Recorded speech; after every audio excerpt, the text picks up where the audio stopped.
Hello and welcome to another exciting episode of Cooking Under Protest. Today we're making eggplant fries. Why? Well, if you saw our previous video, you know that I had left the eggplant cut into finger length type things, and I was like, oh, I'm going to regret that later, because how will I be able to dice it the way I had been dicing it? And then I realized I don't have to, because eggplant fries are a thing that exists, and they're awesome and delicious. So, we just have the eggplant that's already been cut. If you want to see how that happened, previous episode. Taking 2 eggs.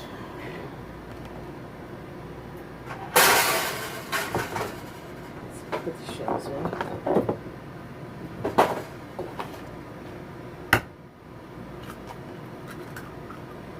Always crack your eggs on a flat surface, not on the edge of the counter, not on the side, no. Crack on a flat surface so the shell doesn't push its way completely in and break, and then you have to deal with that. However, if you do have to deal with that situation where you have an eggshell and you have to get it out, the easiest way is to wet your finger and put your wet finger in the egg area, and the shell will magically come to your finger. I mean, not like across the room, but you know, if it's like right there and you put your finger right there, the shell will be attracted to your finger, and problem solved. Making retrieval easy. You're welcome. Okay, we've got our 2 eggs in this convenient square little vessel. Doesn't have to be square. You can do things however works for you. Work with what you've got. You don't have to use a little tiny whisk. Probably use a fork or whatever. Having a little bit of depth on the sides helps. This is not the easiest thing. I mean, it's not the most difficult thing by any means.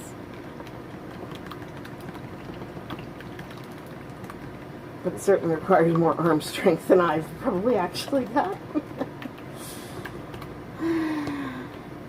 Guys tend to be better at that. I won't say why. Oh, just a move that they practice more often than their female counterparts. Doesn't have to be guys, could be anyone with a certain body part who enjoys doing something. Chainsawing. Yeah, chainsawing, that's what I'm talking about, yeah. Alright. Now,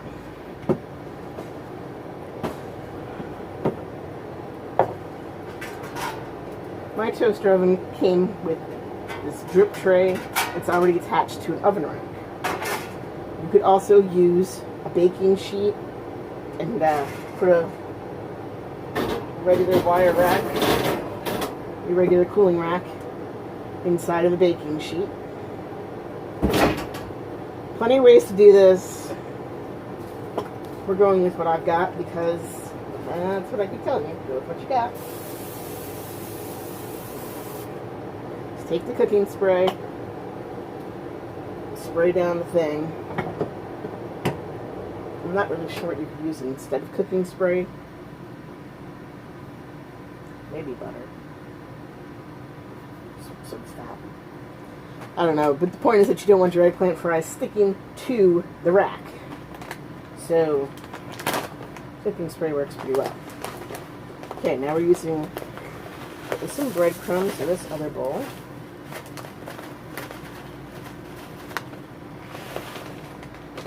I'm using the Wegmans whole wheat panko breadcrumbs.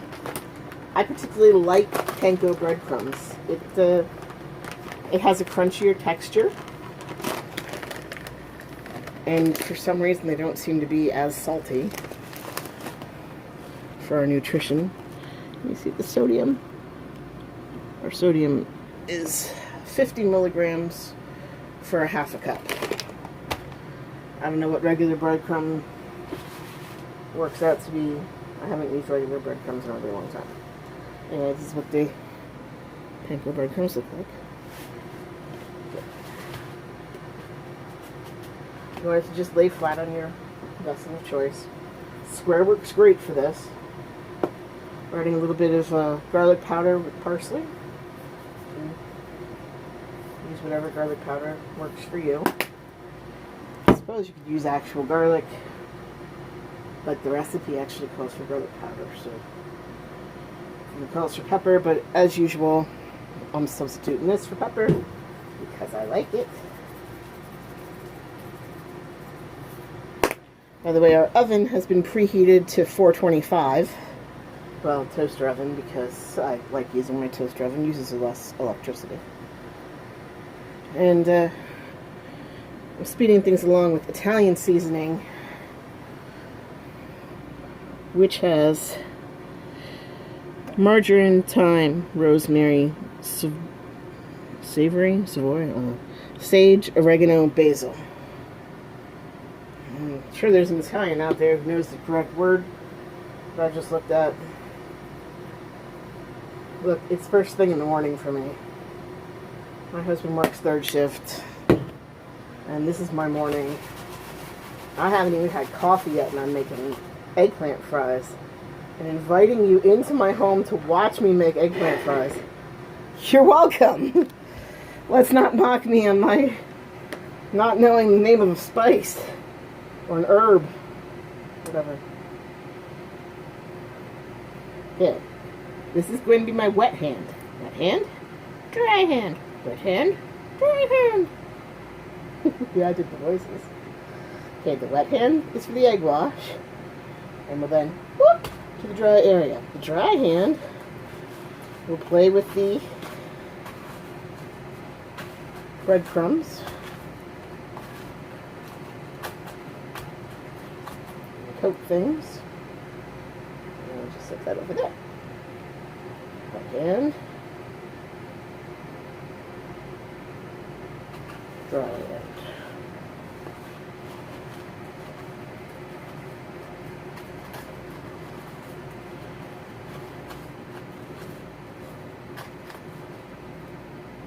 Not working quite as well as I'd like, but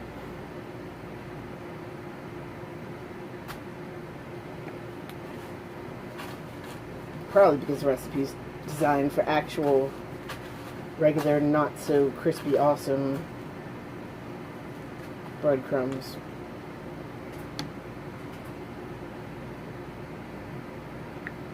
But whatever.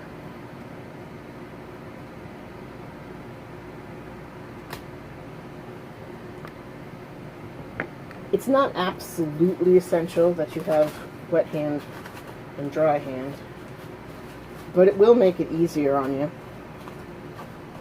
if one hand is wet and eggy and the other hand, I mean, it's going to get eggy because you're touching the eggplant over here that has egg on it. But it's not nearly as wet as the wet hand. But if you only have one hand, you know, I'm not going to tell you you can't make this recipe with only one hand. That's just wrong. So I'm certainly not going to tell you that. You can do it. It's just a little easier with two hands. Also, if you have two small children, one of them could be in charge of the egg wash and one of them could be in charge of the breadcrumb mixture. Just make sure that egg wash child is aware of the fact that after touching raw eggs, we must wash our hands and not go licking it off fingers and salmonella and whatever. I don't know.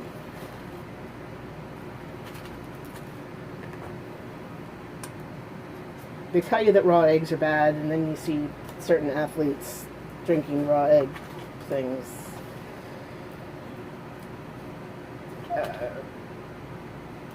So there you go.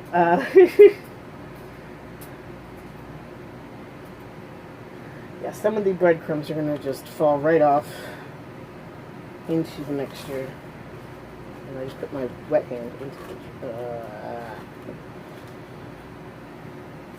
This is actually the larger problem, is if you put your wet hand into the dry mixture, your wet hand will become coated.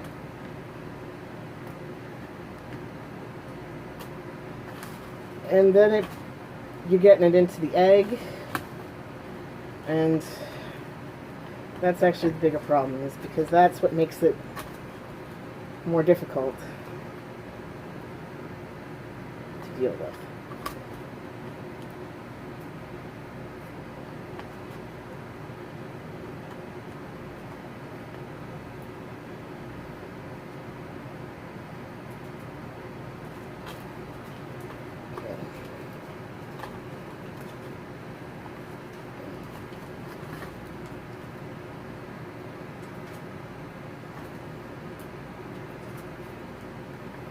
Alright. The rest of these breadcrumbs are not actually good for anything because they now have raw egg in them. So, those are done. That's unless you have something else that you can bread with some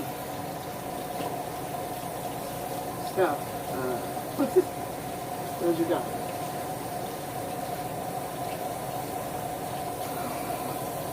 The egg, however, is just a scrambled egg. And it's going to go into a pan, and I'm going to have some delicious scrambled eggs. Because I can. You can't stop me. Oh, yeah. In fact, before I started this video, I toasted up some English muffins. So they're all ready to go. Oh, the planning. Okay.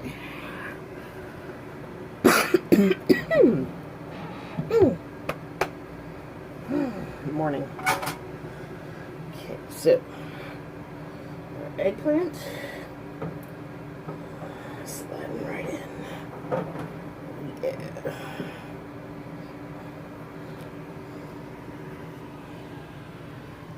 Eggplant, 425. And we'll set the timer for 10 minutes.